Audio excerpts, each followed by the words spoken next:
Rise and shine, everyone! How is your day going so far? By the way, I am Shelame Diator, a BS Ed English 3rd year student. Are you ready to learn some more? Come and join me.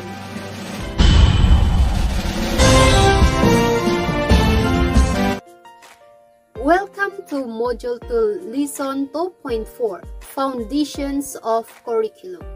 At the end of the lesson, the learners will be able to first, demonstrate the importance of having a curriculum towards implementing a good foundation for development in education.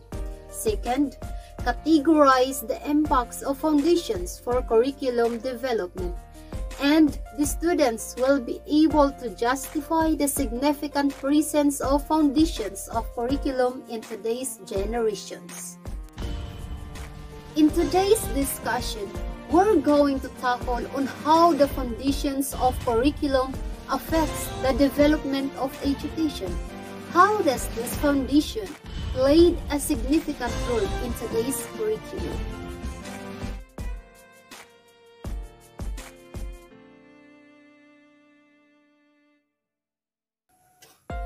Based on your stock knowledge, what is foundations of curriculum? Well, foundations of curriculum, it is a philosophy that provides educators, teachers, and curriculum makers with framework for planning, implementing, and evaluating curriculum in school. It helps in answering what schools are for, what subjects are important, how students should learn, and what materials and methods should be used. In decision-making, philosophy provides the starting point and will be used for the succeeding decision-making.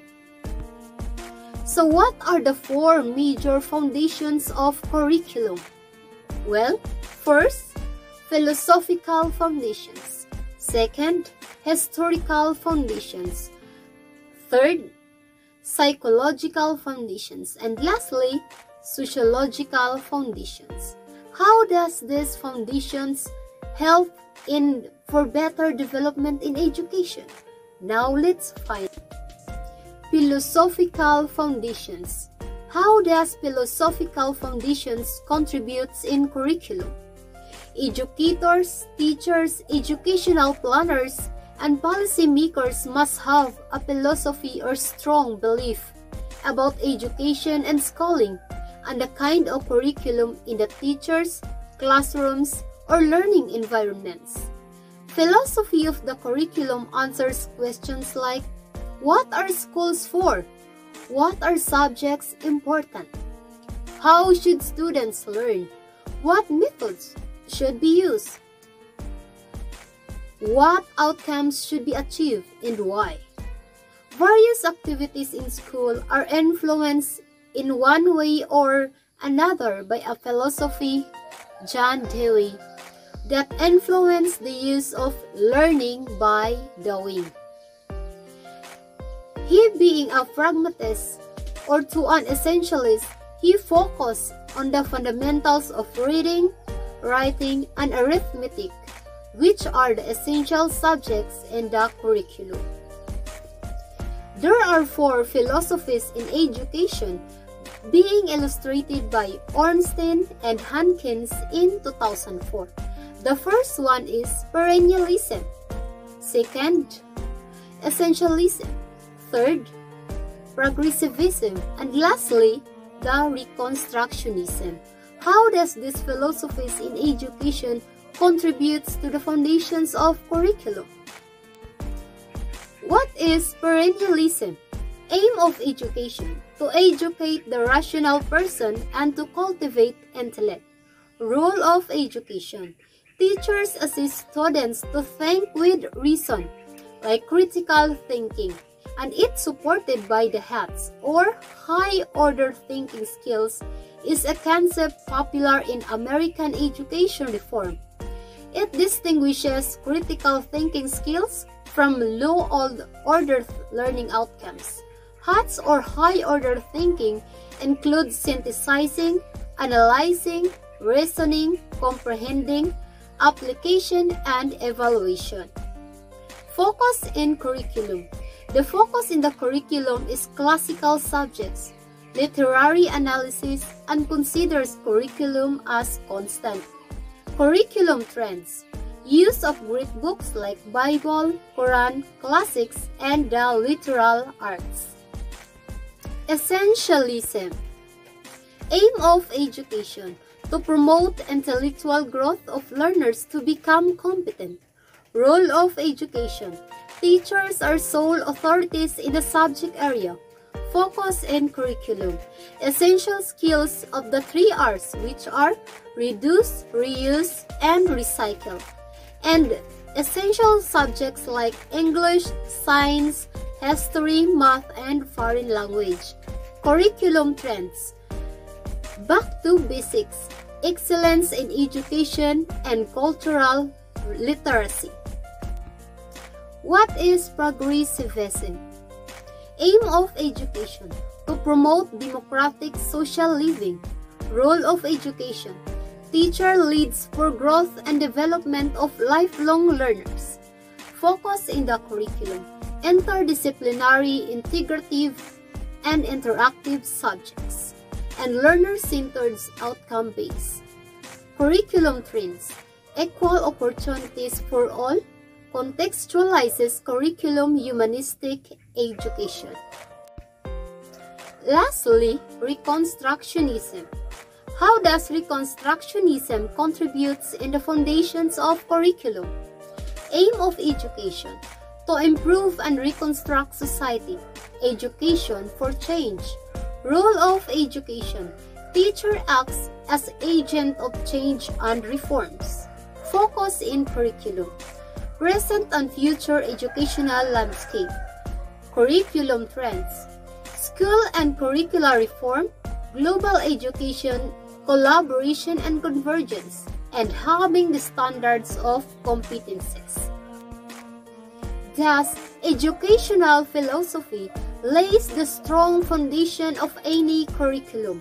A curriculum planner or if specialist, implementer or a teacher, school heads or evaluator anchors his or her decision-making process on a sound philosophy. The second major foundations of curriculum is historical foundations.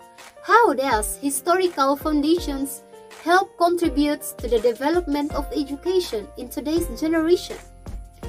Historical foundations, it traces the origin of curriculum. Curriculum is not an old friend. Majority of schools would place its beginning in 1918 with the publication of Franklin Roberts' book entitled The Curriculum. Philippine education came about from various influences. This can be traced back to the glorious history. Of all foreign educational systems, the American educational system has the greatest influence on our educational system. There are 6 curriculum theorists who contributed their views on curriculum and historical foundations.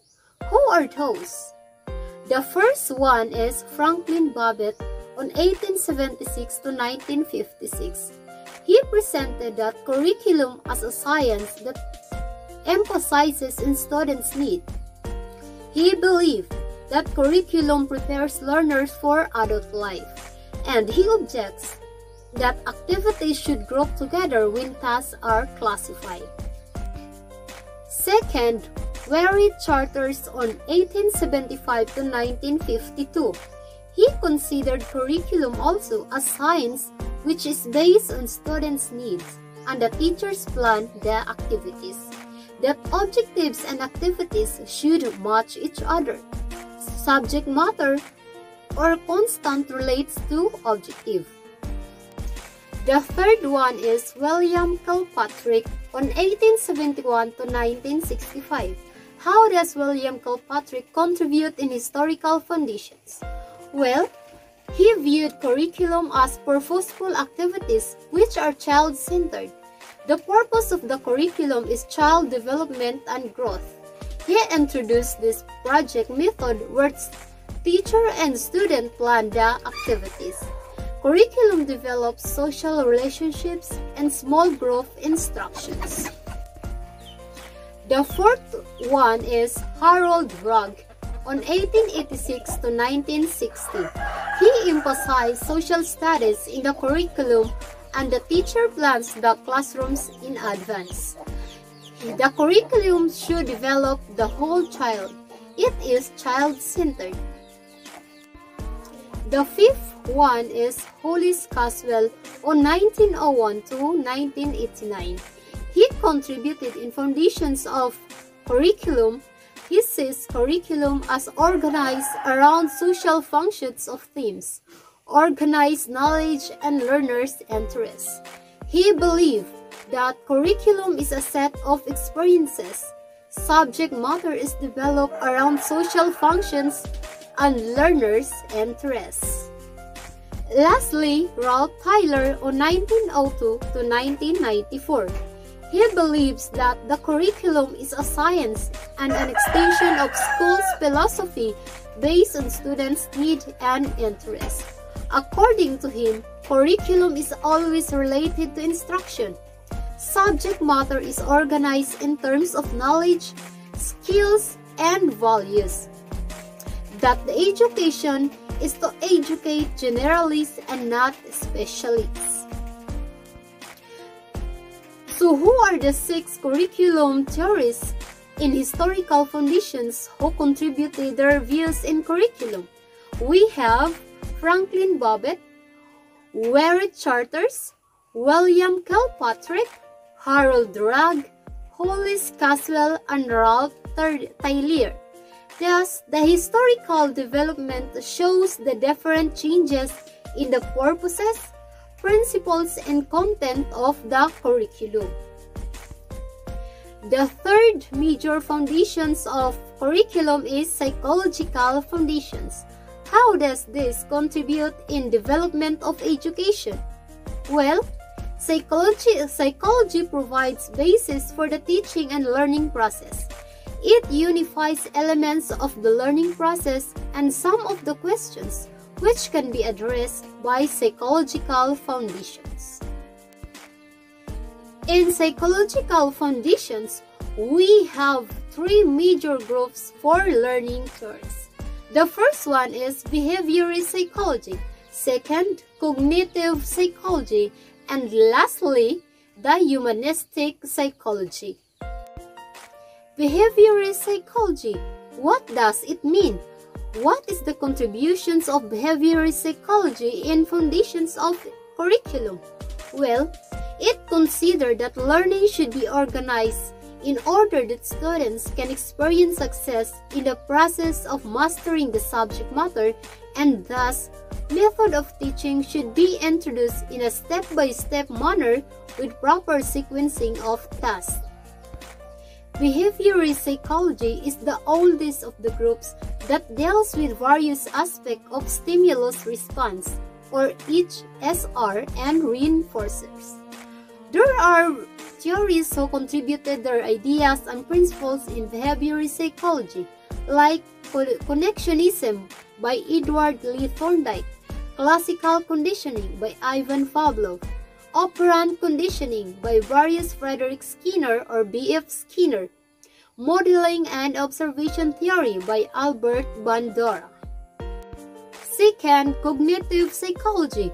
What does cognitive psychology contributes in psychological foundations? Well, it focuses their attention on how individuals process information and how they monitor and manage thinking. For the cognitive theories, learning constitutes a logical methods for organizing and interpreting learning. Learning is noted in the tradition of subject matter, where teachers use a lot of problem and thinking skills in teaching a learning method. These are exemplified by practices like reflective thinking, creative thinking, intuitive thinking, discovery learning, and etc.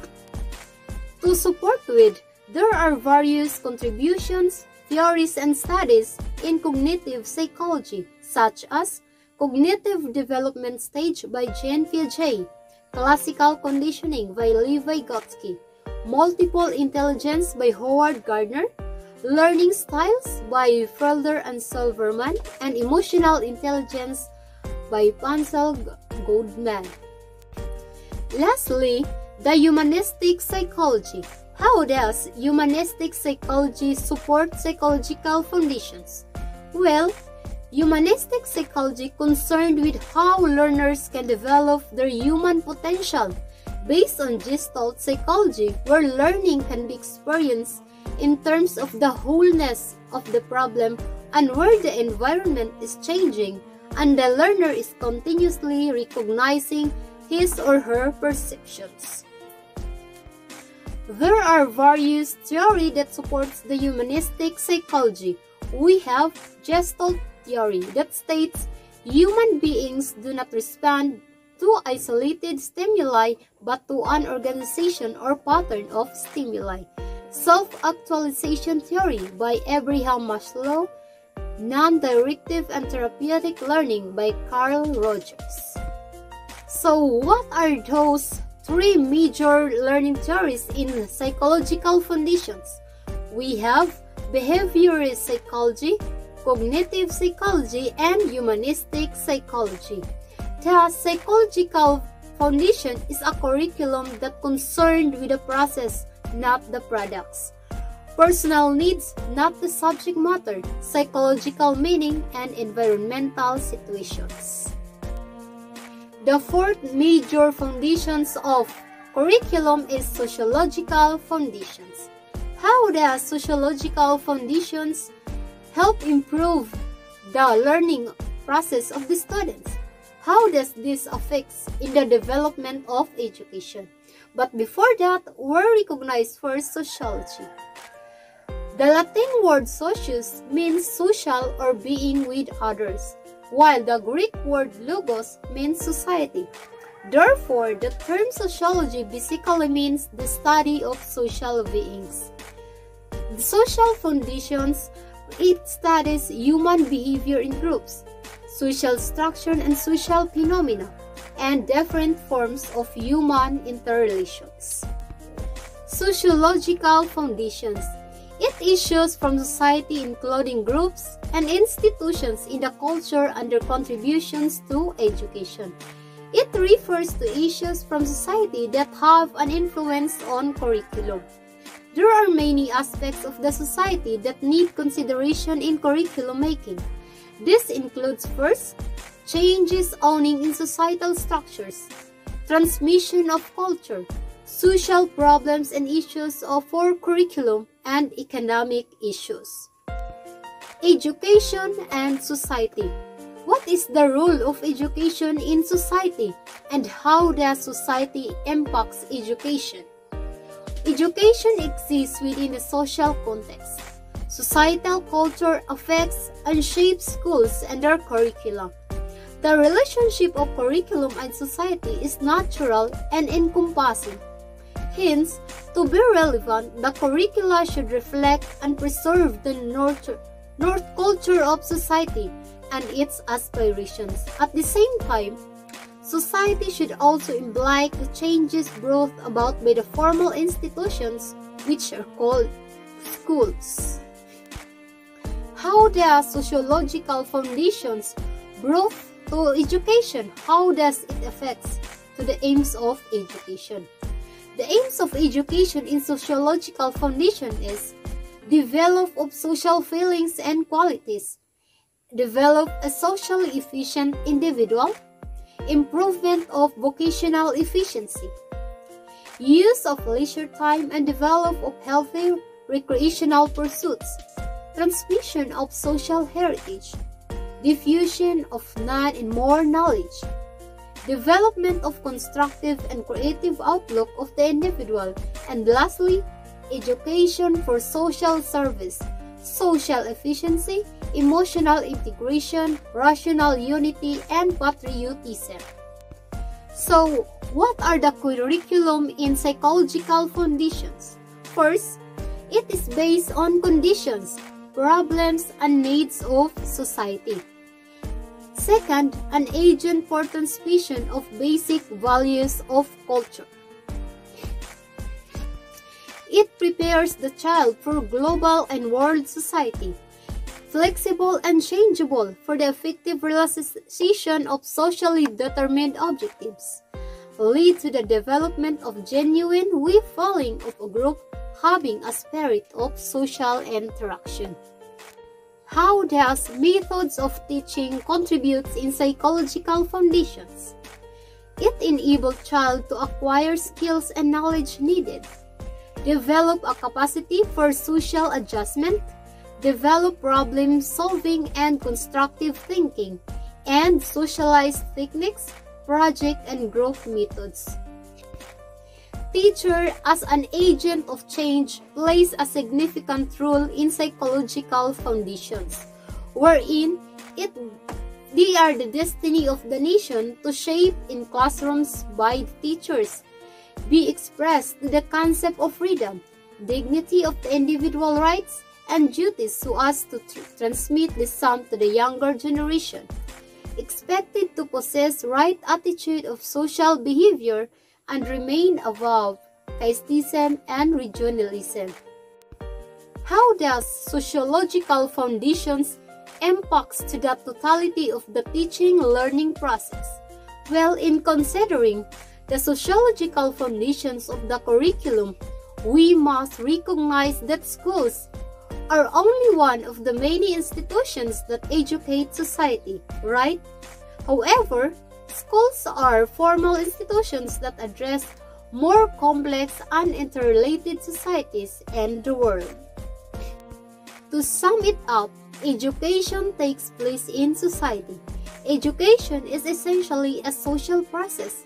Social environment educates the child education and has a social role to play. Education is a lifelong process. Education isn't only schooling, but education is formal, non-formal, and informal. Education must be social in nature and development democratic skills and values of students. So how does the four major foundations of curriculum impact the development of education in today's curriculum? So what are those major foundations that we tackled earlier? We have philosophical foundations, historical foundations, psychological foundations, and sociological foundations. Thus, without these four foundations of curriculum, education is nothing because it serves as our guidance through the flow of curriculum, direct us in understanding the teaching-learning process. As a future educator, how are you going to use the foundations of curriculum in creating a better development in every student's life? Thank you so much everyone for sparing your time with me. I am Shalome D. Ator, saying, never give up, stay optimistic, and life must go on.